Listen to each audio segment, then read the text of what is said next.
नमस्कार, आप देख रहे हैं news nation voice. Mahatma Gandhi अगर कांग्रेस की अंदरूनी राजनीति में हस्तक्षेप न करते तो सरदार वल्लभ भाई पटेल स्वतंत्र पहली भारतीय सरकार के अंतरिम प्रधानमंत्री होते। जिस समय आजादी मिली पटेल 71 साल के थे, जबकि नेहरू सिर्फ 56 साल के। देश उस वक्त बेहद नाजुक दौर से गुजर रहा था। जिन्ना पाकिस्तान की जिद पर अड़े थे। ब्रितानी हुकूमत ने कांग्रेस को अंतरिम सरकार बनाने के लिए आमंत्रित किया था। कांग्रेस चाहती थी कि देश की कमान पटेल के हाथों में सौंपी जाए, क्योंकि वे जिन्ना से बेहतर मोल भाव कर सकते थे। लेकिन गांधी ने नेहरू को चुना। आजादी के 77 साल के बाद भी यह सवाल भारत की राजनीति में हमेशा चर्चा में रहा। इसका कारण तलाशने के लिए हमें ब्रिटिश राज के अंतिम वर्ष की राजनीति और गांधी के साथ नेहरू और पटेल के रिश्तों को बारीकी से समझना होगा। वल्लभ भाई पटेल से गांधी की मुलाकात नेहरू से पहले हुई थी। उनके पिता झेवर भाई ने 1857 के विद्रोह में हिस्सा लिया था। तब वे 3 साल तक घर से गायब रहे थे। 1857 के विद्रोह के 12 साल बाद गांधी जी का जन्म हुआ और 18 साल बाद 31 अक्टूबर 1875 में पटेल का यानी पटेल गांधी से केवल 6 साल छोटे थे, जबकि नेहरू पटेल से 14-15 साल छोटे थे। उम्र में 6 साल का फर्क कोई ज्यादा नहीं होता, इसलिए गांधी और पटेल के बीच दोस्ताना बर्ताव था। पटेल लंदन के उसी लॉ कॉलेज मिडिल टेम्पल से बैरिस्टर बनकर भारत लौटे, जहां से गांधी, जिन्ना, उनके बड़े भाई विठल भाई पटेल और नेहरू ने बैरिस्टर की डिग्रियां ली थी। उन दिनों वल्लभ भाई पटेल गुजरात के सबसे महंगे वकीलों में से एक हुआ करते थे। पटेल ने पहली बार गांधी को गुजरात क्लब में साल 1916 में देखा था। गांधी साउथ अफ्रीका में झंडे गाड़ने के बाद पहली दफा गुजरात आए थे।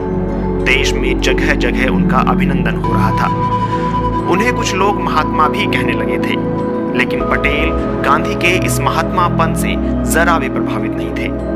वो उनके विचारों से बहुत उत्साहित नहीं थे। पटेल कहते थे, हमारे देश में पहले से महात्माओं की कमी नहीं है, हमें कोई काम करने वाला चाहिए। गांधी क्यों इन बेचारे लोगों से ब्रह्मचर्य की बातें करते हैं? ये ऐसा ही है जैसे भैंस के आगे भागवत गाना। साल 1916 की गर्मियों में गांधी गुजरात क्लब में आए। उस समय पटेल अपने साथी वकील गणेश वासुदेव मावलंकर के साथ ब्रिज खेल रहे थे। मावलंकर गांधी से बहुत प्रभावित थे। वो गांधी से मिलने को लपके। पटेल ने हंसते हुए कहा, मैं अभी से बता देता हूं कि वो तुमसे क्या पूछेगा। वो पूछेगा, गेहूं से छोटे कंकड़ निकालना जानते हो कि नहीं?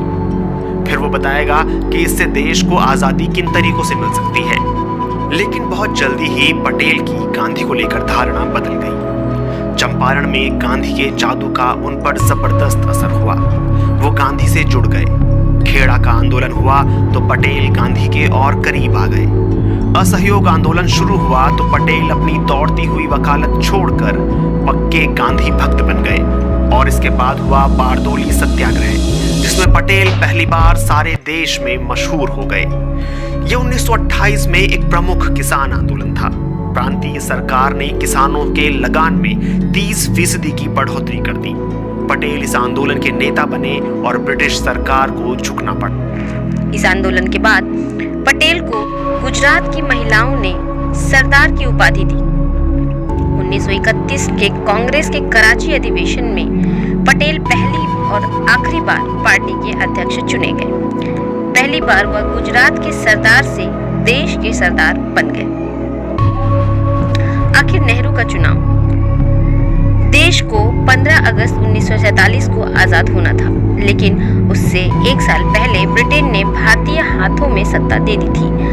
अंतरिम सरकार बननी थी। तय हुआ था कि कांग्रेस का अध्यक्ष प्रधानमंत्री बनेगा। उस वक्त कांग्रेस के अध्यक्ष मौलाना अबुल कलाम आजाद थे। वो पिछले 6 साल से इस पद पर थे। अब उनके जाने का वक्त हो गया था। तब तक गांधी नेहरू के हाथ में कांग्रेस की कमान देने का मन बना चुके थे। 20 अप्रैल 1946 को उन्होंने मौलाना को पत्र लिखकर कहा कि वे एक वक्तव्य जारी करें कि अब वह अध्यक्ष नहीं रहना चाहते हैं। गांधी ने बिना लाग लपेट के ये साफ भी कर दिया कि अगर इस बार मुझसे राय मांगी गई तो मैं जवाहरलाल नेहरू को पसंद करूंगा। इसके कई कारण हैं, उनका मैं जिक्र नहीं करना चाहता। इस पत्र के बाद पूरे कांग्रेस में खबर फैल गई कि गांधी नेहरू को प्रधानमंत्री बनाना चाहते हैं।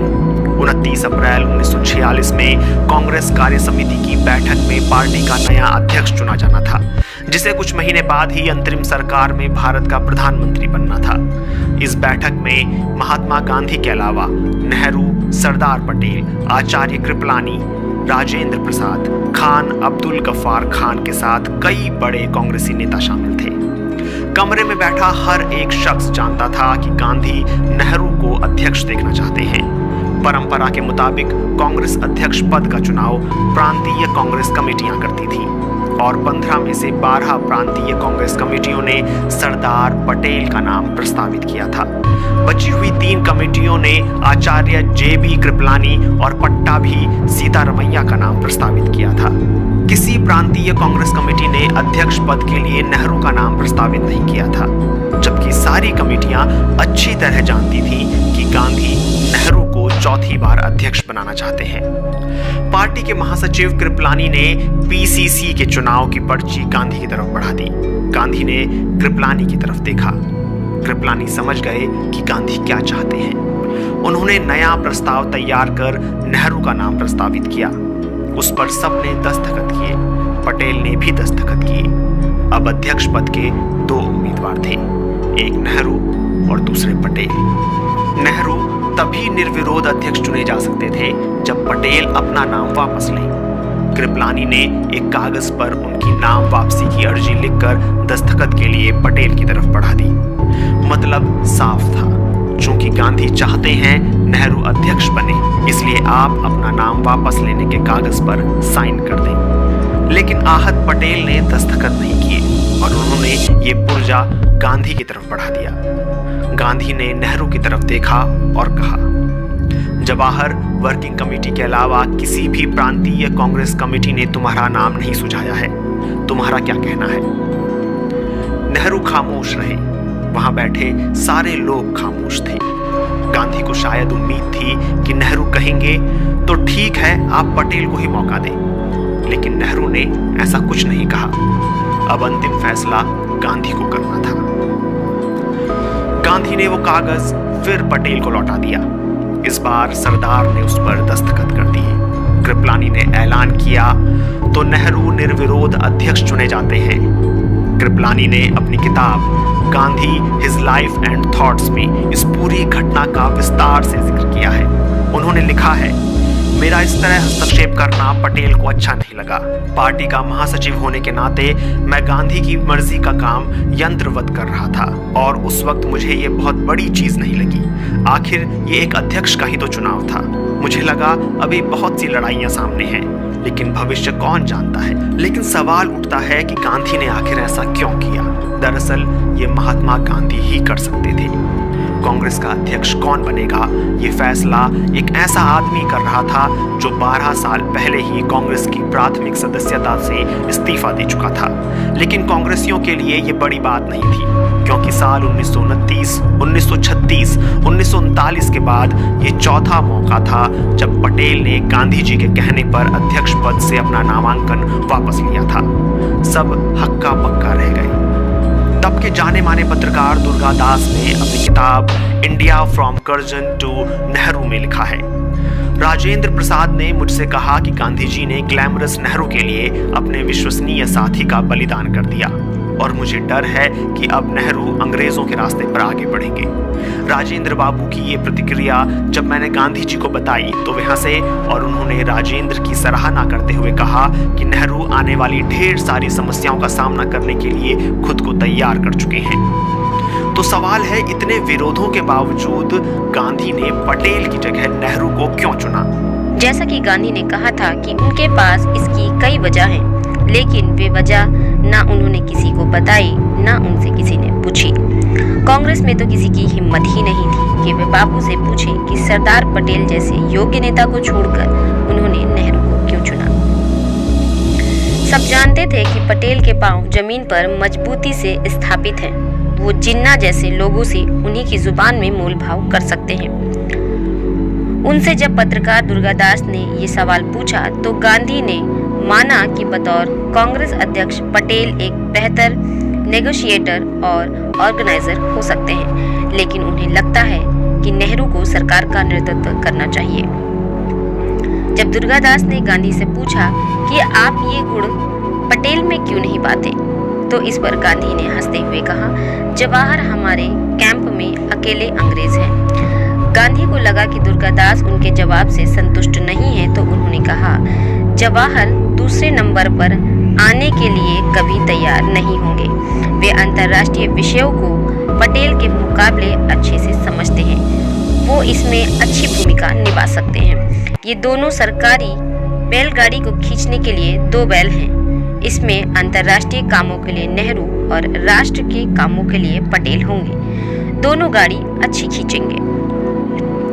गांधी के इस प्रेस इंटरव्यू से दो बातें निकल कर आईं। एक ये कि नेहरू नंबर 2 नहीं होना चाहते थे, जबकि गांधी का भरोसा था कि पटेल को नंबर 2 होने में कोई ऐतराज नहीं होगा।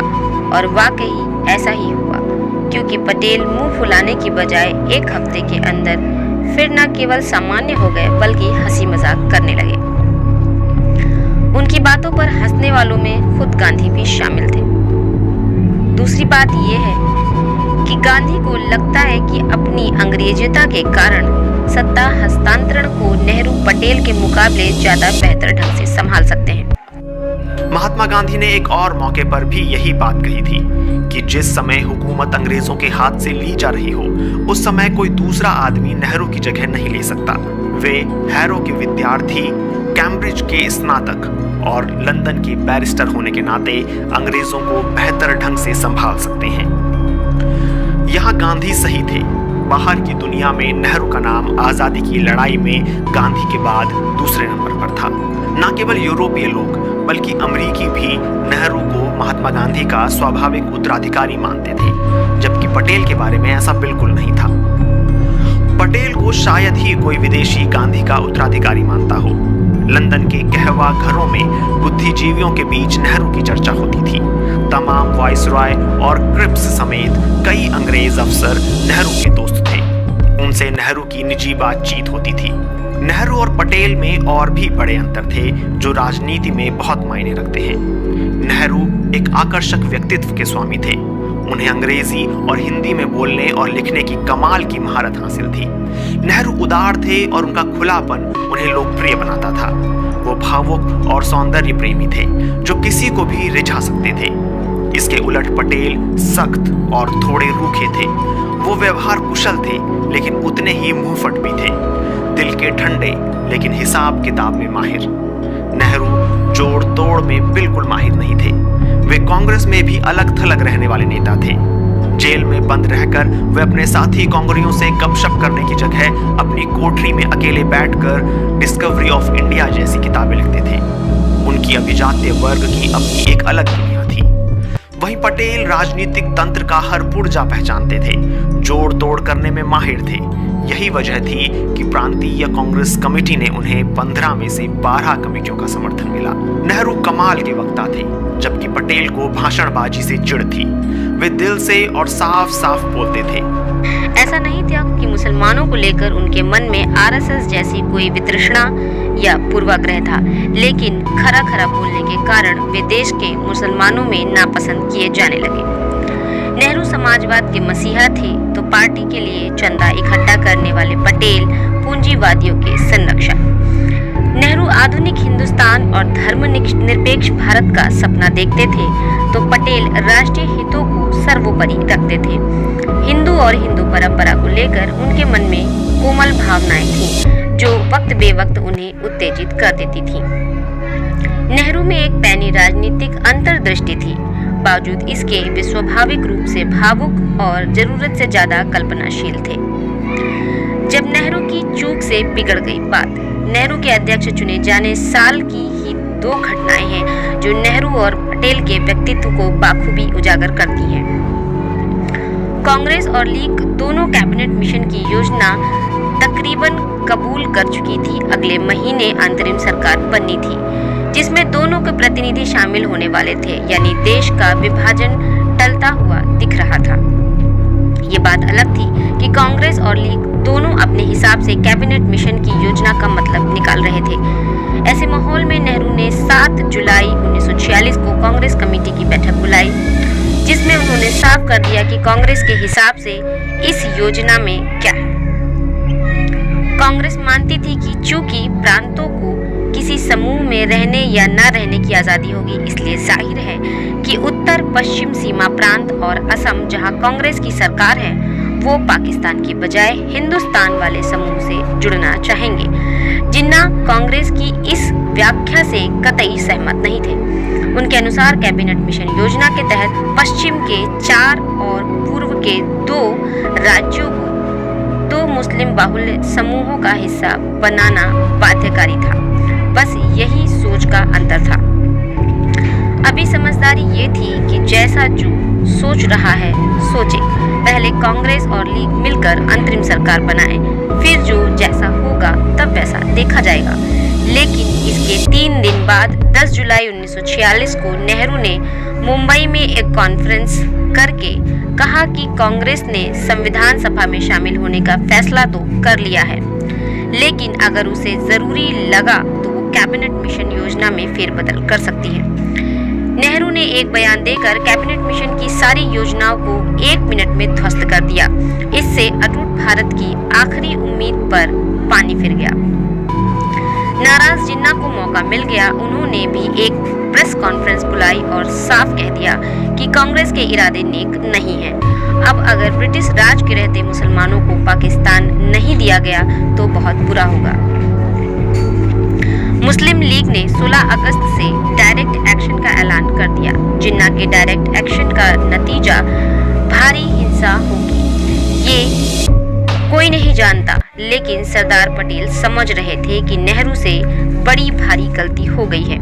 उनकी बात सही थी, लेकिन इसका खुला ऐलान करने की जरूरत नहीं थी। सरदार ने अपने करीबी मित्र और अपने निजी सचिव डीपी मिश्रा को एक खत लिखा। हालांकि नेहरू अब तक 4 बार कांग्रेस के अध्यक्ष चुने जा चुके हैं, लेकिन उनकी हरकतें मासूमियत से भरी लेकिन बचकानी होती हैं।